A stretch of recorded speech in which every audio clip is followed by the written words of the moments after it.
Nos vídeos anteriores falamos sobre corrente elétrica e falamos sobre voltagem. Neste vídeo vamos falar sobre o sentido convencional da corrente elétrica. Você tem um fio de cobre e dentro desse fio de cobre você tem elétrons livres. Se você colocar uma diferença de potencial, os elétrons vão ficar atraídos pelo polo positivo. E esse é o sentido que vamos chamar do sentido natural da corrente elétrica. Sentido natural da corrente elétrica ou sentido dos elétrons. Sentido dos elétrons. Agora, vamos convencionar que a corrente elétrica parte do polo de maior potencial, que é o positivo, para o de menor potencial, que é o negativo. Ou seja, esse é o sentido que vamos chamar de sentido convencional da corrente elétrica. Esse é o sentido que vamos adotar daqui por diante. Ou seja, quando falarmos em sentido da corrente elétrica, não precisamos mais falar em sentido convencional, apenas falamos em sentido da corrente elétrica. Quando falarmos em sentido da corrente elétrica, estamos falando sobre o sentido convencional. Se quisermos falar sobre o sentido dos elétrons, teremos que falar especificamente que estamos falando do sentido natural ou do sentido dos elétrons, especificamente. Isso se deu pelo fato de dar o nome positivo e negativo para a carga que chamava-se vítrea e o negativo para a carga que se chamava resinosa. Convencionou-se, como se achava que a corrente elétrica era um fluido, que ela corria do mais, ou de maior potencial, para o menos. Esse sentido convencional não atrapalha em nada nosso estudo sobre a eletricidade, como vamos ver no decorrer de todo o nosso curso. Nós fizemos uma analogia da voltagem com uma montanha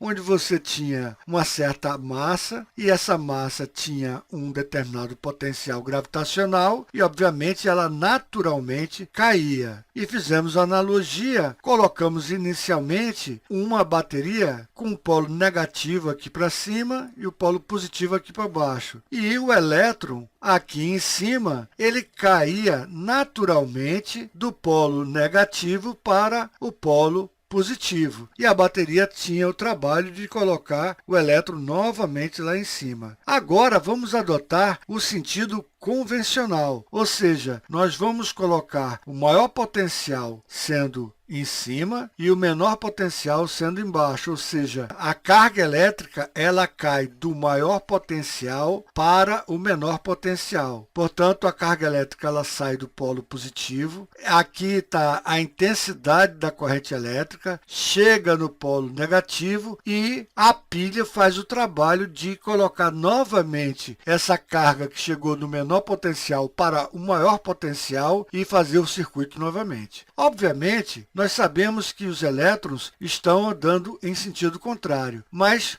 lembrando que só falamos sobre a movimentação dos elétrons quando quisermos falar especificamente sobre movimentação de elétron e não do sentido da corrente elétrica. Quando falarmos sobre o sentido da corrente elétrica, estamos sempre falando sobre o sentido convencional.